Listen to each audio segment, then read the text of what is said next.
Sa unang pagkakataon, ginawa po natin yung programa ito through the initiative of our spiritual director, Father Rodel Taclan.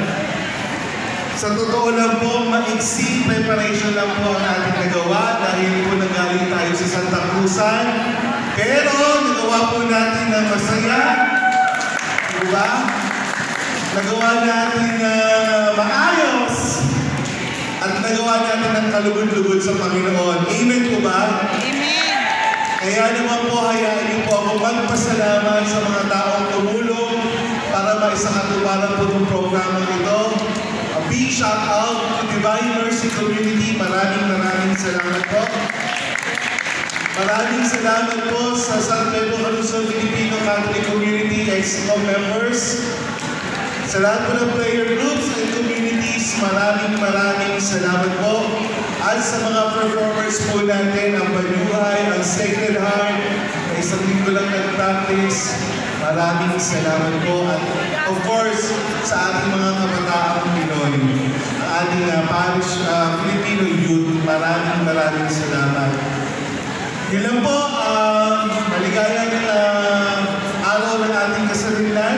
Happy Independence Day po. Maraming pong salamat sa lahat. I hope nag-enjoy kayo, nagpusok. At of course, yes! Din sa ating mga kawani ng ibahan na nandito ngayon. Thank you, God bless, and mabuhay po tayo lahat. Yes! Salamat po! Ang buti na lang ang nagsalita ang mga taga-Bulacan. Hindi natin naiintindihan na ito pala yung kasarita. Kung ano marinig. Basta tayo kalayaan ng kalayaan. Kalayaan din naman pwede, diba? Basta kami yung kasarita. Kasarili lang. Medyo malalim na Tagalog yan, sis. Diba? Ito yung kasari. Parang ako. Ito yung female kasari. Kasalian. Ay, kasarian. Yun.